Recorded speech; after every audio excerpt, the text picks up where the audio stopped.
Paper जो है वो यही लेवल का आएगा जो आपके डेस्क में रखा हुआ है, जो आपने अभी बनाया 3 घंटे में। नीट का एग्जामिनेशन जो है वो इसलिए अलग बनाता है सब कुछ को, कि अगर आपको जंग के मैदान में जा करके तीरंदाजी करनी है तो आप तलवारबाजी की प्रैक्टिस तो नहीं करोगे ना। सेकंड लास्ट वीक था, संडे था, और मैंने घर से सोचा कि यार अब बहुत हो गया, 500 बहुत चल रहा है, मैं 600 तो आज करके रहूँगा। इस दिन पता नहीं क्या हुआ, कैसे हुआ, but I got 603 marks on that day. अगले दिन मैंने बोला कि यार 600 तो हो गए हैं, 650 का टारगेट था ना मेरा, तो 650 आज क्रॉस करके दिखाऊंगा। एंड अगले दिन मैंने पता नहीं क्या जादू हुआ, 650 भी क्रॉस हुए थे। कर्मण्येवाधिकारस्ते मा फलेषु कदाचन मा कर्मफले हेतुर्भूर्मा मा संगोऽस्त्वः कर्मणि। मैं पीटीजेएनएम मेडिकल कॉलेज में 2024 बैच का स्टूडेंट हूँ। अभी फर्स्ट ईयर चल रहा है मेरा। लास्ट ईयर नीट 2024 का एग्जाम था, and at this time April में मैं भी आपकी जगह बैठा हुआ करता था। एंड होता क्या था, हम भी टाइम देते थे, हम भी निराश होकर के, मायूस होकर के इस टाइम पर बैठे होते थे। और पूरे टेस्ट के बाद जो सबसे अच्छी चीज़ होती थी वो ये होती थी कि फिर हमें फिर मोटिवेट करते थे वापस से कि हमें अब निराश नहीं होना है, क्योंकि अभी टाइम बाकी है हमारे पास। हमें लगता है कि अरे यार ये बस 20 दिन बाकी है, 15 दिन बाकी है, 10 दिन है, 5 दिन है, 1 दिन है, कल पेपर है। होता है, सब कुछ होता है, हमारे साथ भी हुआ था। बट टाइम पर जो रहता है हमें हैंडल करना होता है पूरे प्रेशर को। और मेरा सेकंड ड्रॉप था, एंड जो मैंने 2 साल में पढ़ा था सब कुछ आ रहा था दिमाग में कि अरे यार पिछले साल जैसा हो गया तो क्या होगा। अरे यार इतने मतलब जब 500 नंबर आ रहे हैं, इस टाइम पे मेरे नहीं आए थे, मेरे 600 नहीं आए थे इस टाइम पर, मेरे जो 550 नंबर आ रहे हैं। अगर कट ऑफ 551 चला गया, मैंने 550 लेकर आया, 551 चला गया, जो मार्क्स हमारे आ रहे हैं वो भी कम हो जाएंगे। हमें इस टाइम पर 20 डेज बाकी है, हमें एक बात पे फोकस करना है कि मार्क्स जो हमारे अभी आ रहे हैं वो कैसे इम्प्रूव हो, ना कि ये कि कितना कट ऑफ जाएगा, क्या होगा, पेपर कैसा आएगा। नहीं, पेपर जो है वो यही लेवल का आएगा जो आपके डेस्क में रखा हुआ है, जो आपने अभी बनाया 3 घंटे में। जो एक भगवद गीता में लाइन भी है, बहुत फेमस है, आप लोगों ने सुनी होगी, कर्मण्येवाधिकारस्ते मा फलेषु कदाचन मा कर्मफले हेतुर्भूर्मा मा संगोऽस्त्वः कर्मणि। कर्म हमारे हाथ में है, कर्म फल हमारे हाथ में नहीं है।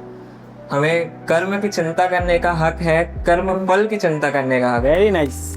और पहली बात जो मैंने बताया, जो गोल का पेपर आपको मिला है, जो आप कुछ पिछले 1 साल से बना ही रहे हैं, कुछ ना कुछ हर हफ्ते पेपर हो ही रहा है, तो अगर आपको लगता है कि नहीं, अगर नहीं हो पा रहा है तो फिर वहां से रिवीजन कर लो ना।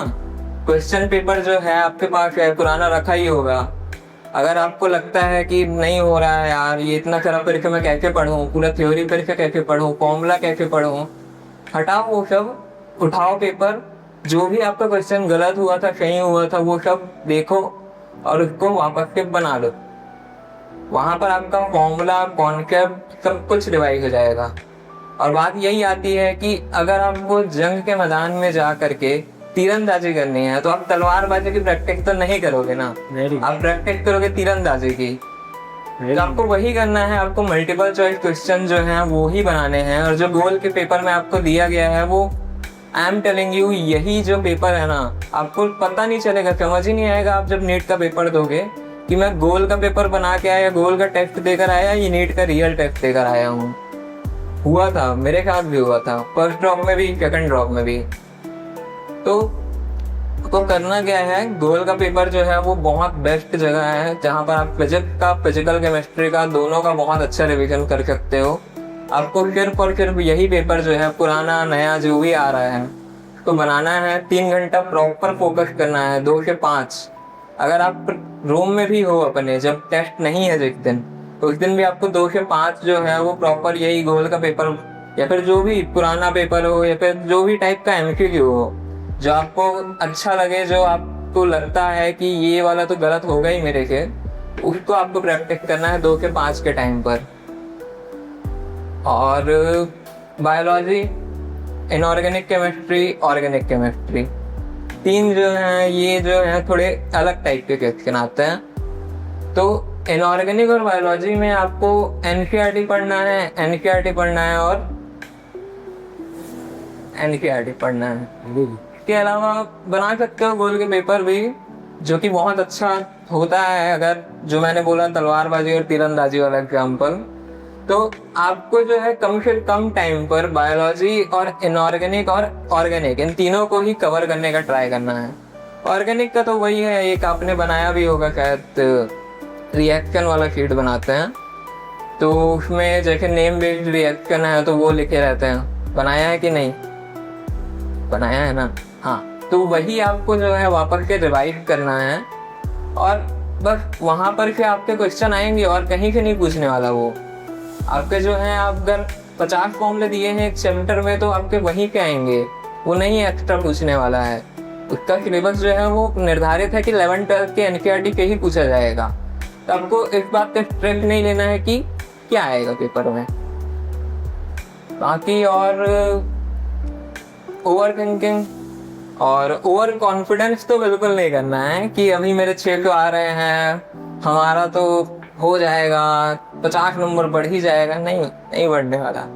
ओवर कॉन्फिडेंट रहोगे तो, और अगर तुम ये सोचोगे कि हाँ अगर मैं नॉर्मल रहूँगा, मैं कॉन्फिडेंट बढ़ाऊंगा भी नहीं, मैं कॉन्फिडेंट अंडर भी नहीं करूँगा, मैं जस्ट कॉन्फिडेंट रहूँगा, तो आपके ज़रूर आ जाएंगे उतने मार्क्स जितने आप सोच रहे हैं, जितने आप टारगेट करके बैठे हैं। लास्ट टाइम जो था, सेकंड लास्ट पेपर था अपना, सेकंड लास्ट वीक था, संडे था। मैंने घर से सोचा कि यार अब बहुत हो गया, 500 बहुत चल रहा है, मैं 600 तो आज करके रहूँगा। उस दिन पता नहीं क्या हुआ, कैसे हुआ, but I got 603 marks on that day. Very nice. अगले दिन रियल है वो हुआ था। और जब अगले दिन जब संडे एंड मंडे लगातार टेस्ट था, एक AITF हुआ था, एक स्पॉट टेस्ट हुआ था। अगले दिन मैंने बोला कि यार 600 तो हो गए हैं, 650 का टारगेट था ना मेरा, तो 650 आज क्रॉस करके दिखाऊंगा। एंड अगले दिन मैंने पता नहीं क्या जादू हुआ, 650 भी क्रॉस हुए थे। Very good. 653 नंबर आए थे मेरे।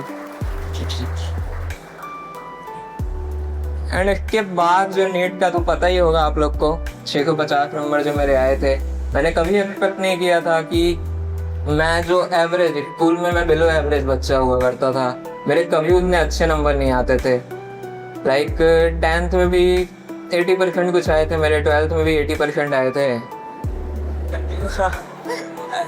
भाई मेरा एवरेज ही था, मैं चलो एवरेज मान लो, बट उतना अच्छा तो नहीं था मैं। लाइक 90% ला रहे थे, 95% ला रहे थे लोग। बट एट फाइनल आप ये नहीं होता है कि आप ओवरऑल, मतलब आप स्कूल में क्या किए वो सब हो, आपका मेन कॉम्पिटिशन जो है वो आपके अभी वाले लोगों के साथ है। अगर आपने नीट के लिए अच्छे से पढ़ाई की है तो आपका नहीं मैटर करता कि आपने 12th में क्या किया है। अगर आपने नीट के लिए अच्छे से पढ़ाई की है तो आप 12th में रहे होंगे टॉपर, आप कॉलेज में हो सकता है टॉपर हो जाएं, बट अगर आप नीट में नहीं कर पा रहे हैं तो आप BSc कॉलेज में जाके, BMS कॉलेज में जाके कुछ भी कर लें, नहीं मैटर करता है, क्योंकि आपको MBBS नहीं मिला है। और अगर आपने नीट में अच्छे मार्क्स लेकर आए हैं तो 12th में आप जो भी रहे थे, आप कॉलेज में, MBBS कॉलेज में जो भी करें, वो कुछ मैटर नहीं करता है। नीट का एग्जामिनेशन जो है वो इसलिए अलग बनाता है सब कुछ को। जो भी हमारा नॉर्मल एग्जाम होता है 12th का या कॉलेज का, वो सब कुछ अलग हो जाता है। नीट का एग्जाम, JEE का एग्जाम जो है वो इन सबके ऊपर उठ कर आ जाता है। ये आपको सबको इक्वल मौका देता है कि आप करें। और अगर आपको ये मौका मिला है, हर किसी के पेरेंट्स नहीं वो करते हैं कि चलो मेरे बच्चे को 1 साल टाइम दे दूँ, 2 साल टाइम दे दूँ, नहीं होता है। इवन मैंने भी बहुत मुश्किल के मनाया था घर में कि यार लेने दो ना ड्रॉप। पापा बोल रहे थे BMS कर लेना, क्या दिक्कत है, वेटनरी कर ले, नहीं MBBS करना है। तो ये वाला एटीट्यूड लेकर चलो। फाइनल का टाइम है, आपके अगर अच्छे मार्क्स आ रहे हैं तो वो और इम्प्रूव करो उसको, क्योंकि इम्प्रूवमेंट का स्केल तब तक होता है जब तक आपके 720 ना आ जाए। 720 मार्क्स लाने के बाद आपको वो मेंटेन करना होता है। ये नहीं कि 600 आ गए तो ये मेंटेन करके हो जाएगा। इम्प्रूवमेंट तब तक के होना चाहिए। और कुछ डाउट हो तो आप लोग पूछ सकते हैं। तो मैं एक क्वेश्चन ये है कि लास्ट टाइम पे जैसे जैसे डेट आपका क्लोज होता जाता है, बच्चे को नींद नहीं आती या फिर किसी को बहुत ज़्यादा नींद आता है, उससे कैसे बचा जाए? एक पॉइंट ये है। और दूसरा पॉइंट है हमारा कि बच्चे को इस टाइम पे मोबाइल का कितना सपोर्ट लेना चाहिए और कितना सपोर्ट नहीं लेना चाहिए, ये लास्ट के 20 डेज। मोबाइल का पहले बता देते हैं। तो लाइक लास्ट टाइम है, अब कुछ रहा नहीं है यार, मोबाइल में क्या ही देखोगे अब। क्वेश्चन जो है तुम्हारे पास है, सब कुछ पेपर फॉर्म में है, यहीं से आता है यार, क्वेश्चन बाहर के नहीं आने वाला है। तो फ़ोन वगैरह में क्या ही देखोगे। टाइमर में लगा करके पढ़ता था वैसे फ़ोन में, स्टॉप वॉच लगा करके, वो सब कर सकते हो अगर करना चाहो तो। और बाकी कुछ कंटेंट जो रहता है, जैसे क्वेश्चन देखना है या फिर कुछ क्वेश्चन अपने को नहीं समझ आ रहा है और कोई अगर अपने पास ऑफलाइन हेल्प नहीं है उस टाइम पर, तब जरूर ऑनलाइन थोड़ा देख सकते हो। बट बाकी फ़ोन का अभी उतना यूज़ नहीं है, तो आई वुड से कि फ़ोन तो अभी थोड़ा दूर रखो। और रही बात, हाँ, अंडर कॉन्फिडेंस वाली बात भी नहीं किया ने, तो होता है कि लगता है कई बार कि यार मेरा क्यों हो जाएगा इस बार, पिछले बार भी तो मैंने मेहनत की थी, पिछले बार नहीं हुआ, इस बार कैसे हो जाएगा। तो यार वो सब नहीं सोचना होता है। हमने मेहनत की है, कुछ रीज़न होगा तभी मेहनत की है भाई, ऐसे ही नहीं होता है। और जितना हो सके ट्राई करो अपने आप को काम एंड कंपोज रखने का, क्योंकि पेपर में जो है तुम पैनिक करोगे तो वो उड़ ही जाएगा, वो पैनिक ही हो जाएगा। फिर वो तुम कहानी बताओगे कि यार वो पेपर थोड़ा, वो मेरी तबीयत खराब थी इसलिए नहीं बना हुआ, ऐसा नहीं होता कुछ भी। वो सब बस एक्सक्यूज रह जाते हैं कि पेपर खराब हो गया। बाकी पेपर जो है वो तुम्हारा वही रहेगा, बाकी 24 लाख बच्चे भी वही दे रहे हैं। हर किसी का 720 नहीं, बट हर किसी के मार्क्स जो हैं वो अच्छे आ रहे हैं, बट तुम्हारा नहीं आया तो वो तुम्हारी फॉल्ट है। तुम्हारा तबीयत पेपर टाइम में बिगड़ गई, ये तुम्हारा फॉल्ट है, ना कि किसी और का।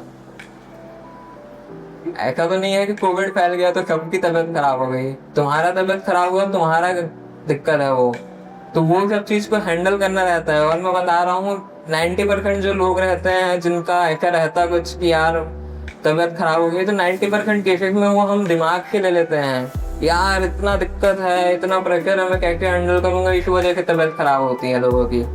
जो आपने सुना भी होगा कि यार वो पेपर था लेकिन उसका तबीयत खराब हो गया, तो वो सब नहीं करना है। तो वो सब प्रेशर को हैंडल करना सीखना पड़ेगा आपको।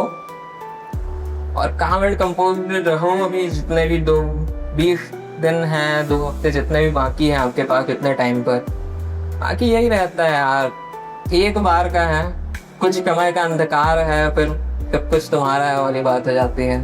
एंड मेडिकल कॉलेज में आने के बाद फिर आपके रिलेटिव, आपके घर वाले ये नहीं पूछते कि यार कॉलेज का पेपर था कितना नंबर आया, कोई नहीं पूछेगा यार। कुछ टाइम बाकी है पेपर को, हमारे सीनियर भी हमें बोलने लग गए हैं कि भाई अब तो कुछ टाइम में तुम लोग भी सीनियर हो जाओगे, तो बहुत वेलकम है आप लोग का। अगर आप लोग मेरे कॉलेज आओ, जरूर बता देना एक बार मुझे कि आप लोग बोल के हो। बाकी welcome you all in the medical field.